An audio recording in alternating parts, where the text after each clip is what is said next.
सलैया साहित्य संसार में आपका अभिनंदन है। आज एक संस्मरण सरजू भैया को लेकर के हम आपके बीच में उपस्थित। सरजू भैया नहीं, सरजू भैया। यह हमारे गांवों की विशेषता है कि कभी कभी मर्द गंगा, यमुना या सरजू हो जाते हैं। इस बारे में औरतें ही सौभाग्यशालिनी हैं, प्राय उनके नामों में ऐसे अनर्थ नहीं होते।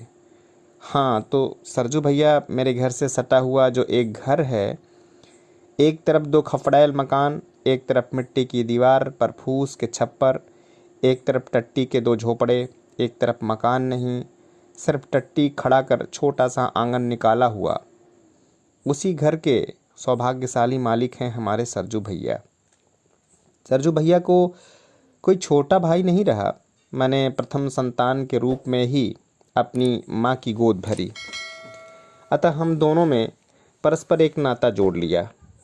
वह मेरे बड़े भाई हैं, मैं उनका छोटा भाई। गांव के सबसे लंबे और दुबले आदमियों में सरजू भैया की गिनती हो सकती है। रंग सांवला, बगुले की तरह बड़ी बड़ी टांगें, चिंपांजी की तरह बड़ी बड़ी बाहें, कमर में धोती पहने, कंधे पर अंगोछी डाले जब वह खड़े होते हैं, आप उनकी पसलियों की हड्डियां गिन लीजिए। नाक खड़ी लंबी, भवें सघन, बड़ी बड़ी आँखें कोटरों में धंसी, गाल पिचके, अंग अंग की सिराएं उभरी। कभी कभी मालूम होता है मानो ये नसें नहीं, उनके शरीर को किसी ने पतली डोरों से जकड़ रखा है। ऊपर की तस्वीर निस्संदेह किसी भुखमरे मनहूस आदमी की मालूम होती है, किंतु क्या बात ऐसी है, सरजू भैया मेरे गांव के चंद जिंदा दिल लोगों में से एक हैं। बड़े मिलनसार, मजाकिया और हंसोड़। वह दिल खोल कर जब हंसते हैं, शरीर भर में जो सबसे छोटी चीज़ें उन्हें मिली हैं, वे उनके पंक्तिबद्ध छोटे छोटे दांत तब बेतहासा चमक पड़ते हैं। अंग अंग हिलने डुलने लगते हैं, जैसे हर अंग हंस रहा हो। और सरजू भैया के पास इतनी संपत्ति है कि वह खुद या अपने परिवार का पेट नहीं भर सकते, बल्कि आगत अतिथि की सेवा पूजा भी मज़े में कर सकते हैं। तो फिर यह हड्डियों का ढांचा क्यों? मैं जवाब में एक पुरानी कहावत पेश करूंगा, काजी जी दुबले क्यों? शहर के अंदेशे से। हाँ, सरजू भैया की यह जो हालत है, वह अपने कारण नहीं, दूसरों के चलते, पराये उपकार के चलते उन्होंने न सिर्फ अपने शरीर को सुखा लिया है, बल्कि अपनी संपत्ति की भी कुछ कम हानि नहीं की है।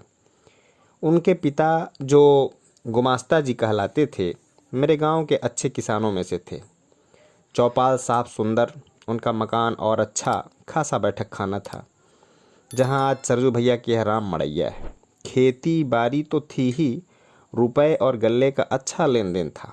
परिवार भी बड़ा और खर्चीला नहीं था, लेकिन उनके मरते ही सरजू भैया ने लेन देन चौपट कर दिया। बाढ़ ने खेती बर्बाद की और भूकंप ने घर का सत्यानाश किया। उनका लेन देन इतना अच्छा था कि वह शायद खेती को भी संभाल देता, घर भी खड़ा कर सकता था, किंतु सरजू भैया और लेन देन संभव नहीं। लेन देन जिसे नग्न शब्दों की सूदखोरी कहिए।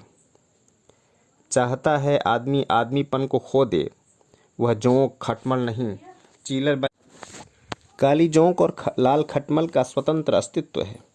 हम उनका खून चूसना महसूस करते हैं, हम उनमें अपना खून प्रत्यक्ष पाते और देखते हैं।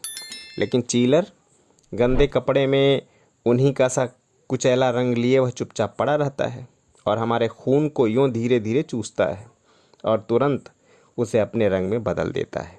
उसका चूसना हम जल्द अनुभव नहीं कर पाते, और अनुभव करते भी हैं तो जरा सी सुगबुगी या ज़्यादा से ज़्यादा चुनकुनी मात्र, और अनुभव करके भी उसे पकड़ पाने के लिए तो कोई खुर्दबीन ही चाहिए। सरजू भैया चीलर नहीं बन सकते थे। उनके इस लंबे शरीर में जो हृदय मिला है, वह शरीर के परिमाण से जो भी दुखिया आया, अपनी विपदा बताई, उसे देवता सा दे दिया, और वसूलते के समय जब वह आंखों में आंसू लाकर गिड़गिड़ाया तो देवता ही की तरह पसीज गए। सूद कौन कहे, कुछ ही दिनों में मूलधन भी शून्य में परिणत हो गया। उल्टे वह खुद हाथ फेर करके व्यस्त रहते हैं। बाढ़ और भूकंप ने उनके खेत और घर को बर्बाद किया ज़रूर, लेकिन सरजू भैया, मेरा यकीन है आज की फटेहाली से बहुत कुछ बचे रहते हैं। यदि लेन देन के बाद भी इन दोनों की तरह ही पूरा ध्यान दिए होते। यह नहीं वह जो जी चुराने वाला आलसी और बोदा गृहस्थ है, ठीक इसके खिलाफ चतुर फुर्तीला और काम काजू आदमी है। लेकिन करे तो क्या, उन्हें दूसरे के काम से ही कहाँ फुर्सत मिलती है। गंगा भाई के घर में बच्चा बीमार है, वैद्य को बुलाने कौन जाएगा? सरजू भैया। हृदय को बाजार से कई सौदा सुलभ लाना है, वह किसे भेजे? सरजू भैया को। खबर आई है राजकुमार के मामा जी अपने गांव में सख्त बीमार हैं, उनकी खोज खबर कौन लाएगा? सरजू भैया से बढ़कर कौन दूसरा धावन होगा? परमेश्वर को एक रजिस्ट्री करनी है, शिनाख्त कौन करेगा? सरजू भैया। किसी के घर में शादी ब्याह यज्ञ जाप हो और सरजू भैया अस्त व्यस्त। किसी की मौत हो जाने पर यदि वह अंधेरी रात में हो तो निश्चय ही कफन खरीदने का जिम्मा सरजू भैया पर रहेगा। यूँ गांव भर के लोगों का बोझ अपने सिर पर लेकर सरजू भैया ने न केवल अपने खेत और घर को मटिया मेट किया, बल्कि इसी उम्र में अपनी कमर भी झुका ली है। दिन हो या रात, चिलचिलाती दोपहरिया हो या अंधेरी अंधेरिया, सरजू भैया के सेवा सदन का दरवाज़ा हमेशा खुला रहता है। विक्टर ह्यूगो ने अपनी अमर कृति ला मिज़रेबल में कहा है, डॉक्टर का दरवाज़ा कभी बंद नहीं रहना चाहिए और पादरी का फाटक हमेशा खुला होना चाहिए। सरजू भैया को निस्संदेह इन दोनों का रुतबा अकेले हासिल है। मेरे क्षुद्र विचार से सरजू भैया का व्यक्तित्व अनुकरणीय ही नहीं, वंदनीय और पूजनीय है। जब जब उन्हें देखता हूँ मेरा ज्ञानी मस्तक आप से आप उनके चरणों में झुक जाता है। लेकिन मेरे मन में सबसे बड़ी चोट लगती है तब जब देखता हूँ कि इस नर रत्न की कद्र कहाँ तक होगी। बहुत से लोग उन्हें सुधुआ समझकर ठगने की चेष्टा करते हैं। यदि यही बात होती तो भी बर्दाश्त की जा सकती, लेकिन यही नहीं, इन्हें जब तब झंझटों में डालने की कोशिश होती है और यदि अकस्मात झंझट में पड़ जाते हैं तो उससे निकलने की क्या बात। उनके तड़पने का तमाशा देखने में लोग मजा अनुभव करते हैं। अभी थोड़े दिनों की बात है, एक दिन सरजू भैया मेरे सामने आकर खड़े हुए। मैं कुछ पढ़ रहा था, सिर नीचे किए ही बैठा रहा और कहा कि बैठिए भैया। किंतु भैया बैठेंगे क्या, उनकी तो घिघी बंधी है और आंखों से आंसू आ रहे हैं। दोबारा कहने पर भी जब नहीं बैठे तो उनकी ओर नज़र उठाई। उनका चेहरा देख करके मैं दन्न रह गया। मैं सन्न, क्या बात है यह? बहुत आश्वासन और आग्रह पर उनकी जीभ हिली। मालूम हुआ उनके घर में एक छोटी सी घटना हो गई है। जैसी घटनाएं अपने गांव में मैंने कई बार होती देखी हैं, लेकिन किसी ने उस ओर ध्यान नहीं दिया। यदि ज़रूरत हुई तो उन्हें सुलझा दिया और यदि किसी ने उसे बढ़ाना चाहा तो लोगों ने उसे डांट दिया। क्यों? क्योंकि वे घटनाएं ऐसे घरों में हुई थीं जिनके पास न सिर्फ लक्ष्मी बल्कि दुर्गा भी हैं, पैसे भी और लाठी भी। लेकिन सरजू भैया ने तो लोगों के लिए ही अपनी हालत कर रखी है। न वह किसी पर धन का धौंस जमा सकते हैं, न डंडे फटकार सकते हैं। फिर क्यों यह उन्हें तड़पाया जाए, रुलाया जाए। मैंने उन्हें आश्वासन दिया, उन्हें धैर्य हुआ, वह चले गए। लेकिन रात भर लोगों की इस कृतज्ञता ने मुझे चैन से सोने न दिया। सुधुआपन से ठगे जाने की एक कहानी। बहुत दिन हुए, मैं किसी ज़रूरत में था और कुछ रुपए के लिए परेशान था। सरजू भैया के पास कुछ रुपए थे। मेरी बेचैनी वह कैसे देखते। वह रुपए ले आए, मैंने खर्च कर दिया, लेकिन आज तक दे नहीं सका। रुपए तो आए, लेकिन एक आया तो दो का खर्च लेकर के। सरजू भैया मांगने का हाल क्या जाने। मैं भी समझता रहा उनके रुपए कहाँ जाते हैं। ज़रूरत होगी मांगेंगे, दे दूंगा। लेकिन अभी उस दिन जो बात उन्होंने सुनाई, मैं हक्का बक्का रह गया।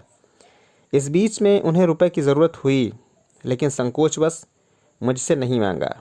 एक सूदखोर महाजन के पास गए जो पहले उन्हीं से कर्ज में खाता था, लेकिन तरह तरह के कारनामों से अब धन्ना सेठ बन चुका है।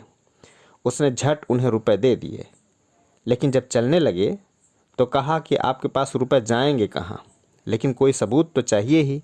क्या सबूत? मैं तैयार हूँ। सरजू भैया रुपए बांध चुके थे, न उन्हें खोलकर लौटाया जा सकता और न वह उनकी मांग को नामंजूर कर सकते थे। नहीं, कुछ नहीं, कागज़ पर सिर्फ निशान बना दीजिए। आपसे बाजाब्ता हैंड नोट क्या कराया जाए। और सरजू भैया ने बम भोला की तरह कजरौटों में अंगूठा बोर कर कागज़ पर चिपका दिया, मानो किसी आधुनिक अंटोनियो ने किसी कलयुगी साइलाक के हाथ में अपने को गिरवी कर दिया। अब वह कहता है, जल्द रुपए दे दो नहीं तो मैं नालिश कर दूंगा। और नालिश कितने की करेगा, कौन ठिकाना। सरजू भैया बेचारगी में बोल रहे थे और मैं उनका मुंह आश्चर्य से देख रहा था। आपने ऐसी गलती क्यों कर दी, लेकिन इसके अलावा इसका जवाब क्या दे सकते थे। क्या करूं, रुपए बांध चुका था। सरजू भैया की 5 संतानें हुई, लेकिन बेटियां ही बेटियां। उनकी धर्मपत्नी जो लंबाई में ठीक उनके विपरीत, बहुत ही बौनी होने पर भी गुणों में उनकी ही तरह थी, हाल ही में बेटा पाने का अरमान लिए मरी है। कह नहीं सकता इस अरमान ने सरजू भैया को ज़्यादा चिंतित किया है या नहीं। वे बेटियों पर ही स्नेह रखते हैं और मेरे घर में जो लड़के मेरे बेटे भतीजे हैं उनका बचपन तो ज़्यादातर उन्हीं की कंधों पर कटा है, लेकिन बेटियां तो अपनी अपनी ससुराल जा बसेंगी। क्या सरजू भैया का यह पुश्तैनी घर खंडहर बनेगा? क्या सरजू भैया की कोई निशानी हमारे पड़ोस को गुलजार न कर सकेगी? यह कल्पना करते ही हमारे परिवार भर में अजीब उदासी छा जाती है। उनके मृत्यु के बाद मैंने अपनी मौसी से कहते सुना कि इनकी उम्र कितनी है, यही मेरे बबुआ से 4 बरस बड़े होंगे, शादी क्यों नहीं किए, वंश डुबो देंगे। उस दिन देखा कि मेरी ढीठ रानी सरजू भैया से झगड़ रही थी। नहीं नहीं, आपको शादी तो करनी ही पड़ेगी। फिर मुझे देखते ही सरजू भैया बोले और ठठा करके हंस पड़े। रानी थोड़ी सच्ची, फिर हंस पड़ी। मैंने दोनों को देखता और मैं चुपचाप मुस्कुराता रहा।